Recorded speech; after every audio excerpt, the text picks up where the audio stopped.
before being alone. He doesn't suddenly imagine and he's alone. Yes? Naam? Lust. Okay. Looking. Excellent. Sisters? Naam? Okay. All these things are things that lead to zina. So now realistically in Islam, when Allah prohibits something, He prohibits things that lead to it. It doesn't tell you, well, go ahead, get right to the doorstep, but stop there. It will block the road that will take you to that doorstep. This is how it works. Kind of like the example with alcohol, so people understand. So Allah has made consuming alcohol and getting drunk haram, right? So then He made things that lead to you getting drunk haram, such as selling it. Selling the alcohol is forbidden. Buying the alcohol is forbidden. Physically carrying the alcohol is forbidden. Sitting down with people who drink it's forbidden. So all these things lead to you getting drunk. They've become haram. It makes it more logical now. Compare that to in Christianity where you're allowed to drink but not to get drunk. So how many people say, they're drinking, they're like, oh, I think I'm about to get drunk. Let me desist.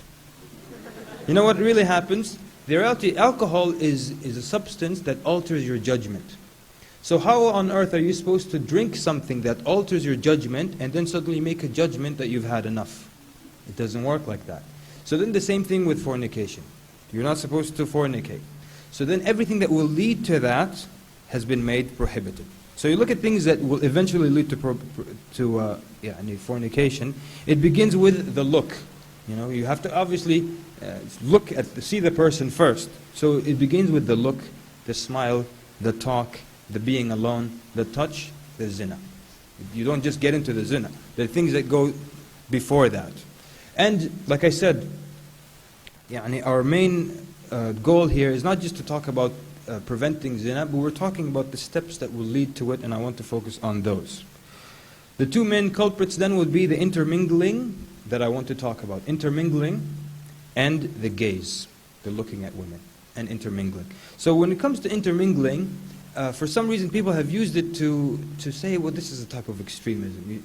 You go to an event, the men and women are sitting together, you say, let's have the men on one side, the women on one side. Someone says, that's a little extreme. Why are you being extreme? We're here at an Islamic event, and the hearts are pure, and the intentions are good, and all that stuff. So now let's understand something very important here about what is extreme and what is not. Within any realm, within any ideology, within any religion, there are typically two extremes. There's one extreme end and there's the other extreme end. Within Islam and your behavior, there can be one extreme end and another extreme end. So if I were to ask you, who is the middle, what would you say? Jazakallah khair. The Prophet ﷺ is the middle. No one will dare say he was in this extreme end or the other extreme end. He was moderate, he was in the middle. Sahih?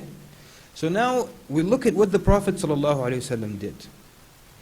If what we're doing is less than what he did, that means we're moving to this extreme. And if what we're doing is more than what he did, we're moving to the other extreme. It's that simple, you see. Because now people use extremism for everything. Like we had a brother, a friend of ours, he used to work as a bouncer for 3 years in front of a nightclub. A bouncer. This is before he became practicing. So he stays until 3 a.m. in front of this nightclub, and he's supposed to, so people come with knives, with switchblades, with guns, and that's his job for 3 years.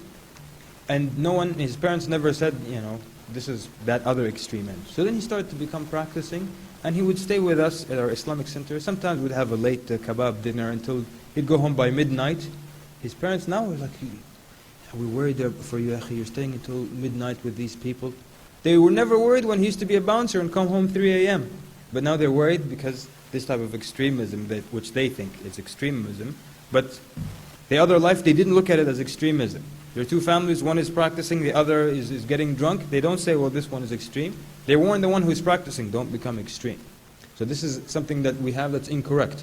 With extremism, we look at the middle, the Prophet ﷺ. If we're doing less than him, you're going to that extreme end. If you're doing more than what he used to do, you're doing extra things and making it difficult, you're going towards the other extreme end. So it comes to intermingling. Every time you tell people separate the men and the women, you're being extreme. What's going to happen, yani? And most sins, they start off innocent. And most sins, they start off with good intention. Just like we said with the people who give da'wah, they start off giving da'wah, something good. And then emotions and feelings creep into it, and then it becomes sour.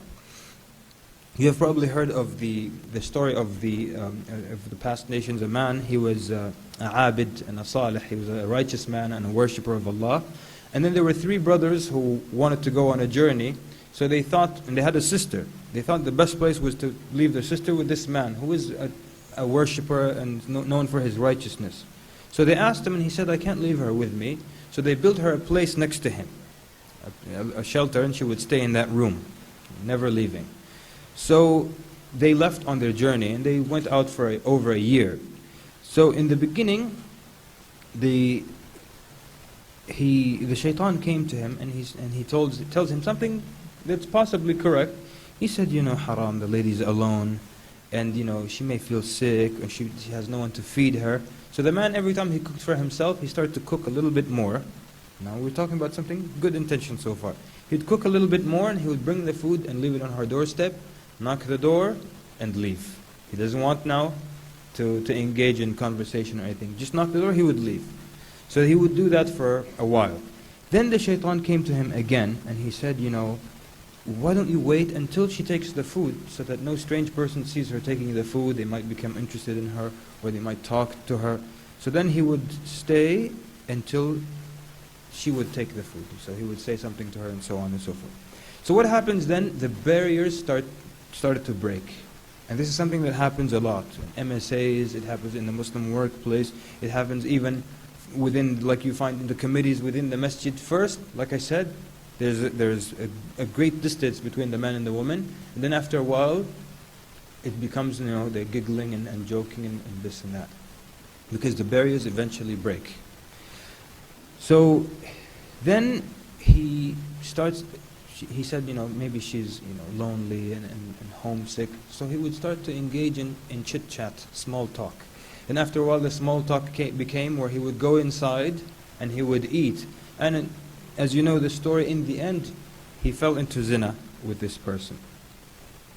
And she became pregnant. And she even gave birth. So then he became afraid that he will be discovered. And he's known as the righteous man and the worshipper of Allah. So he killed both of them and he buried them.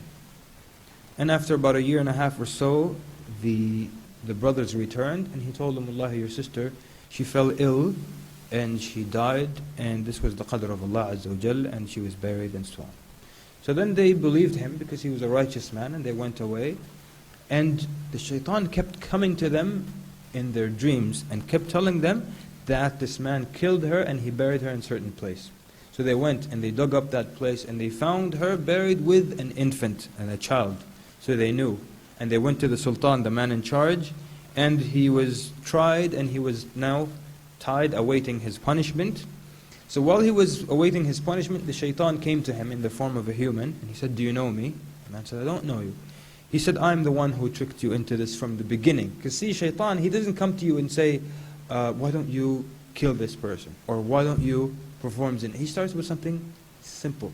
No one would fall for it if he comes and says, why don't you kill the person? So why don't you go insult him like he insulted you the other day? Or now he's insulting you too much, why don't you hit him back? Or eventually it leads to that. So he comes to you with something small first. So here, the shaitan said, I'm the one who started all this for you. And if you want out, there's one way I'll show you can come out of all this mess. And that you prostrate to me, you make one sajda to me.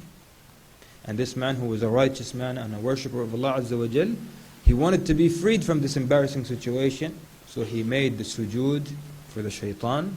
And when he did that, the shaitan ran away saying, Inni akhafu Allah Rabbal Alameen. I am afraid of Allah, Lord of the worlds. And Allah subhanahu wa ta'ala mentions this in the Quran, كَمَثِلِ الشَّيْطَانِ إِذْ قَالَ لِلْإِنسَانِ اكْفُرْ فَلَمَّا كَفَرْ قَالَ إِنِّي بَرِيءٌ مِنْكَ إِنِّي أَخَافُ اللَّهَ رَبَّ الْعَالَمِينَ. That the example of the shaitan, when he told to the man, he said to the man, ikfur, become a kafir. فَلَمَّا كَفَرْ, when he became a kafir, he said, I am innocent from what you do. I am afraid of Allah. I fear Allah, the Lord of the worlds. So this is how the shaitan slowly brings things, and this is how when the barriers break, it starts off with something simple, something innocent, and then it eventually leads to something that is haram. So what we want to say is that it is unnatural and unrealistic to assume that that nothing will happen between men and women. Because Allah Azza wa Jal has put a natural tension between men and women.